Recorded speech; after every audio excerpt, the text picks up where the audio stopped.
أعوذ بالله من الشيطان الرجيم بسم الله الرحمن الرحيم اللهم صل على محمد وعلى آل محمد كما صليت على إبراهيم وعلى آل إبراهيم إنك حميد مجيد اللهم بارك على محمد وعلى آل محمد كما باركت على إبراهيم وعلى آل إبراهيم إنك حميد مجيد نحمده ونصلي على رسوله الكريم أما بعد السلام علیکم ورحمۃ اللہ وبرکاتہ۔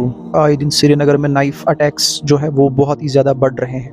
ہر کوئی یہی سمجھتا ہے کہ جس نے نائف اٹیک کیا وہی اس کا ذمہ دار ہے۔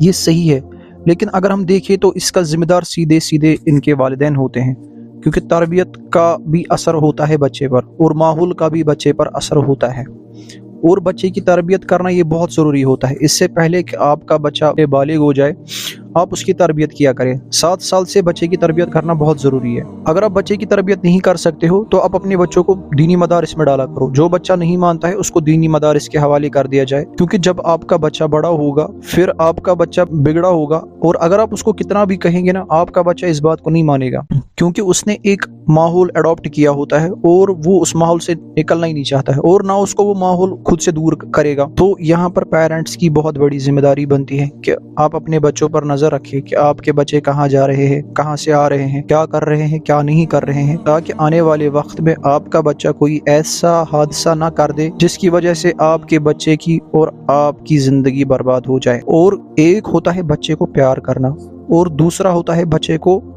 بگاڑ دینا۔ پیار کرنے اور بگاڑنے میں فرق ہوتا ہے۔ یہاں اکثریت لوگ جو بچوں کو بگاڑ دیتے ہیں وہ یہی سمجھ رہے ہوتے ہیں کہ ہم اپنے بچوں سے پیار کرتے ہیں، لیکن وہ پیار نہیں ہوتا ہے، وہ ان کے لیے بربادی ہوتی ہے۔ پیار کریں دین کے حدود کے اندر، جیسا کہ ہم اکثر دیکھتے رہتے ہیں کہ ابھی کیسے حادثات ہوتے رہتے ہیں۔ زیادہ پرانی بات نہیں ہے، میں ڈل گیٹ کا ایک قصہ آپ سب کو پتہ ہی ہوگا کہ جہاں پر ایک نابالغ بچے نے دوسرے نابالغ بچے کو نائف اٹیک کیا تھا۔ تو پیرنٹس کو اس بات پر تھوڑا غور کرنا چاہیے کہ آپ کے بچے کہاں سے آ رہے ہیں۔ میں نے تو اکثر ایسے بھی پیرنٹس دیکھے ہیں جن کے بچے 14-15 سال کے ہوتے ہیں، اور وہ بچے اپنے والدین کے سامنے ہی پی رہے ہوتے ہیں، سگریٹ وغیرہ پی رہے ہوتے ہیں، اور اس کا ریزن یہ ہے کہ جب یہ بچہ چھوٹا ہوتا ہے تو ان کے جو فادر ہوتے ہیں وہ بھی ان کے سامنے اسموکنگ کر رہے ہوتے ہیں۔ اس سے ایک بچے کے دماغ پر نا ایک امیج جیسی بن جاتی ہے کہ میں دیکھوں کہ اس سگریٹ کا ٹیسٹ ہوتا ہے کیسا ہے۔ اگر ہم ابھی کی بات کریں تو بہت ہی کم ریشیو بچا ہے سری نگر میں جو اسموکنگ نہ کرتے ہوں۔ اوورال اگر دیکھیں تو لڑکیاں بھی اس میں بہت ہی زیادہ انوالو ہے، لڑکیاں بھی اس میں برابر سے بڑھ چڑھ کر حصہ لے رہی ہے۔ اس حوالے سے میں آپ کے سامنے کچھ باتیں رکھنا چاہوں گا جن کو بتانا یہاں پہ ضروری ہے۔ ان میں سب سے پہلا جو ہے بچوں کی اصلاح اسلامی نظریے سے اہم ہے۔ بچوں کی تعلیم اور تربیت اسلام کے اصولوں پر ہونی چاہیے۔ بچوں کو قرآن اور احادیث کی تعلیم دینا ضروری ہے تاکہ ان کا عقیدہ مضبوط ہو، اور اس میں دوسرا جو ہے وہ ہے بچوں کو نماز اور عبادت کا مقصد سمجھانا چاہیے۔ آپ انہیں نماز پڑھنے اور روزانہ عبادت کرنے کی عادت ڈالنے میں مدد کر سکتے ہیں۔ اور اس کے بعد جو ہے اخلاق، بچوں کو نیک اخلاق سکھا کر انہیں اچھے طریقے سے سمجھانا چاہیے۔ آپ انہیں صدقات، انصاف اور رحم کا مقصد سمجھانے میں مدد کر سکتے ہیں۔ حلال رزق، بچوں کو حلال رزق کی اہمیت سمجھانی چاہیے۔ آپ انہیں صحیح طریقے سے کام کرنے اور حلال رزق کمانے کا طریقہ سکھانے میں مدد کر سکتے ہیں۔ اور اس کے بعد جو ہے بچوں کو اسلام، شرعی احکام اور حرام چیزیں سمجھانی چاہیے۔ آپ انہیں شرعی پابندی اور حرام چیزوں سے بچنے کی صلاحیت دیں۔ اور اس کے بعد جو ہے بچوں کو اللہ پر بھروسہ رکھنا اور دعا کی اہمیت سمجھانی چاہیے۔ آپ انہیں دعاؤں کی طاقت اور توکل پر یقین دلانے میں مدد کر سکتے ہیں۔ اور اس کے بعد ایک اور پوائنٹ میں بتاؤں، بچوں کو نیکی اور صدقہ دینے کا طریقہ سکھانا چاہیے۔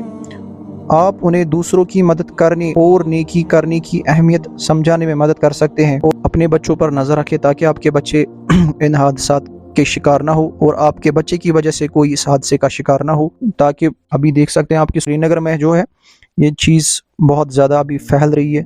تو اپنے بچوں پر نظر رکھے، اور والدین کی بھی ذمہ داری بنتی ہے کہ وہ اپنے بچوں کو ابھی صحیح وقت رہتے ہوئے ان کو سنبھال لے، تاکہ کل کو جب آپ کے بچے نکاح کریں گے تو کسی کے نکاح میں کسی کی بیٹی آئے گی تو کسی کے نکاح میں کسی کا بیٹا آئے گا، تو اس سے ہوگا کیا کہ جو آنے والی جنریشنز ہے ان پر اس کا خامیازہ سیدھا نکلے گا۔ تو آپ ایسا نہ کریں، کیونکہ ایک جو آپ کا بچہ ہے نا، اس سے آگے فیملی چلنی ہے، اس کے ساتھ کسی کو زندگی گزارنی ہے، پھر وہ چاہے میل ہو یا فیمیل ہو۔ تو آپ ایسا نہ کریں تاکہ آپ کے بچے کی وجہ سے پھر کسی دوسرے کی بھی زندگی برباد نہ ہو۔ اور اگر آپ اپنے بچے کو اصلاح نہیں کر سکتے ہیں تو آپ کا پھر یہی ہے کہ آپ اپنے بچے کو کسی دینی مدارس کے حوالے کر دیں جہاں پر آپ کے بچے کو صحیح تربیت کر کے کچھ وقت میں پھر اس کو آپ کے پاس واپس لایا جائے، تاکہ وہ بچہ قیامت کے دن آپ کے لیے اور دنیا میں اور قیامت کے دن آپ کے لیے وہ بچہ کیا صدقہ جاریہ اور رحمت کا ذریعہ بن سکے۔ اور یہاں میں ایک اور بات بتاتا چلوں، اگر آپ کا بچہ آپ کے کنٹرول میں نہیں ہے اور آپ کا بچہ جو ہے دوسروں کو نقصان پہنچا رہا ہے، تو آپ اس بات کو دماغ میں رکھیے گا کہ کل کو جب جو آنے والا وقت ہوگا، یہ بچہ جو ہے آپ کے لیے بھی خیر کا نہیں رہے گا، کیونکہ جو بچہ سوسائٹی کو فائدہ نہیں پہنچا سکتا ہے اور جس بچے کی وجہ سے سوسائٹی خراب ہوتی ہے، تو وہ بچہ کل کو اس کی شروعات ایک نہ ایک دن پھر اپنے گھر سے بھی کر دیتا ہے۔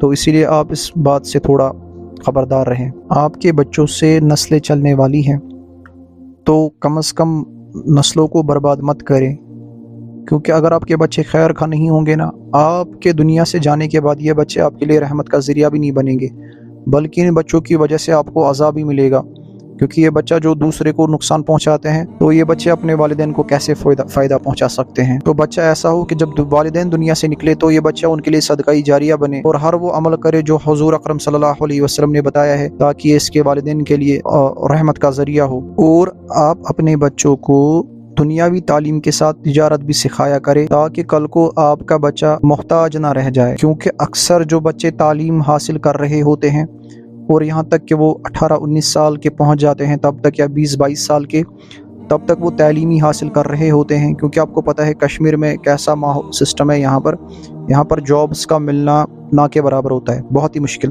تو اس لیے آپ بچپن سے ہی بچے کو تجارت کا بھی ایکسپیرینس دیا کرے، تھوڑا تھوڑا کر کے، تاکہ کل کا آپ کا بچہ کسی پر ڈیپینڈ نہ رہے، وہ انڈیپینڈنٹ رہے اور اس کو آنے والے وقت میں کسی پریشانی کا سامنا نہ کرنا پڑے۔ السلام علیکم ورحمۃ اللہ۔